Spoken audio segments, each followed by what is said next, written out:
بسم اللہ الرحمن الرحیم الحمد للہ رب العالمین والصلاة والسلام علی سید الانبیاء والمرسلین۔ حضرت حکیم بن ابی لیلہ بیان فرماتے ہیں کہ حضرت حذیفہ بن یمان رضی اللہ تعالیٰ عنہ مدائن کے علاقے میں تھے، ہم بھی ان کے پاس موجود تھے، تو انہوں نے پانی مانگا پینے کے لیے۔ تو ایک دیہاتی پانی لے کر کے آیا اور وہ پانی چاندی کے پیالے کے اندر تھا، چاندی کے برتن میں تھا۔ تو جب وہ لے کر کے آیا تو حضرت حذیفہ بن یمان رضی اللہ تعالیٰ عنہ نے وہ برتن اسی پر پھینک کر مارا، اور پھر آپ بیان کرنے لگے کہ برتن میں نے اس وجہ سے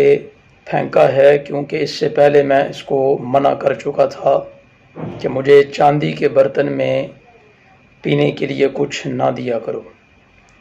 لیکن یہ باز نہیں آیا۔ اور منع کرنے کی وجہ یہ تھی کہ رسول اللہ صلی اللہ تعالیٰ علیہ وآلہ وسلم نے ہمیں ریشم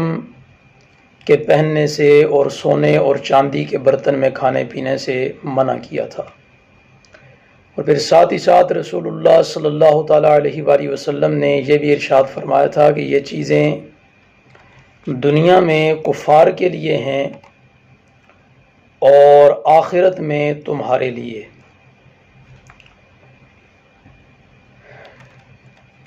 اس کے علاوہ ایک اور حدیث پاک جس میں رسول اللہ صلی اللہ تعالیٰ علیہ وآلہ وسلم نے یہ واضح طور پر ارشاد فرمایا کہ یہ چیزیں یعنی عیش و عشرت کی چیزیں، مہنگی ترین چیزیں، سونا چاندی ریشم وغیرہ جو مردوں کے لیے رسول اللہ صلی اللہ تعالیٰ علیہ وآلہ وسلم نے حرام کیا،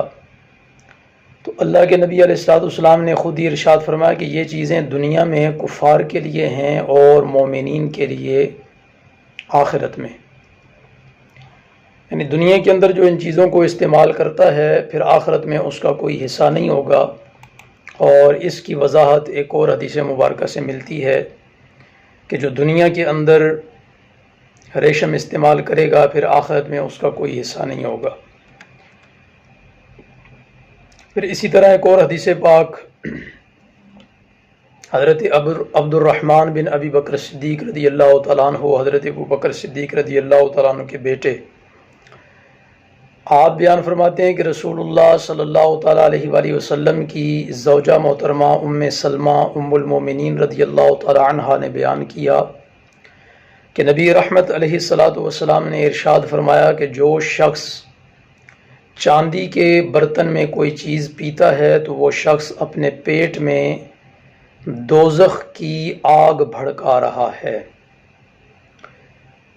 ساتھ ہی ساتھ رسول اللہ صلی اللہ تعالیٰ علیہ وآلہ وسلم نے منع بھی کیا، اور پھر یہ جو وعید ہے یہ بھی بیان فرما دی کہ اگر کوئی ایسا کرے گا تو اس کے لیے جہنم کا عذاب ہوگا، دوزخ کی آگ کا عذاب ہوگا۔ تو اللہ رب العزت ہمیں عمل کرنے کی توفیق عطا فرمائے، اور عمل بھی اس انداز میں کرنے کی توفیق عطا فرمائے جس طرح صحابہ کرام رضوان اللہ تعالیٰ علیہ مجمعین نے عمل کیا۔ اب بظاہر ہمارے ساتھ اگر کوئی ایسا معاملہ پیش ہو آج کے زمانے میں کہ چاندی کے برتن میں ہمیں کوئی پانی دے اور ہم اسے منع کریں، وہ دوبارہ پھر برتن میں پانی دے اسی میں، تو ہم بڑی مجلس میں وہ برتن اس کے منہ پہ پھینک کر ماریں تو ادھم مچا دیا جائے گا پورے سوشل میڈیا پر کہ دیکھو جی اس نے بڑی بدتمیزی کر دی ہے، اس کے پاس اخلاقیات نام کی کوئی چیز نہیں۔ یاد رکھیں کہ سب سے بڑا اخلاق رسول اللہ صلی اللہ تعالیٰ علیہ وآلہ وسلم کا طریقہ ہے۔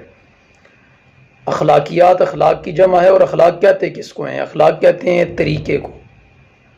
بہترین طریقہ تو ہمارے لیے بہترین طریقہ رسول اللہ صلی اللہ تعالیٰ علیہ وآلہ وسلم کا ہی ہے۔ تو جب رسول اللہ صلی اللہ تعالیٰ علیہ وآلہ وسلم نے ایک چیز سے منع کر دیا تو پھر ہمیں اس چیز سے رک جانا چاہیے، اور ہمارے تمام تر معاملات معمولات رسول اللہ صلی اللہ تعالیٰ علیہ وآلہ وسلم کی سنت کے مطابق ہونا چاہیے۔ جس طرح سے صحابہ کرام رضوان اللہ تعالیٰ علیہ مجمعین نے بھری مجلس کا پاس نہیں رکھا، بلکہ انہوں نے رسول اللہ صلی اللہ تعالیٰ علیہ وآلہ وسلم کی حدیث کا پاس رکھا کہ اللہ کے نبی نے منع فرمایا تو پھر منع ہے، پھر میں نے اس میں پانی نہیں پینا۔ تو اللہ رب العزت ہمیں بھی اس انداز میں رسول اللہ صلی اللہ تعالیٰ علیہ وآلہ وسلم کے فرامین عالیہ پر عمل کرنے کی توفیق عطا فرمائے۔ وآخر دعوانا الحمد للہ رب العالمین۔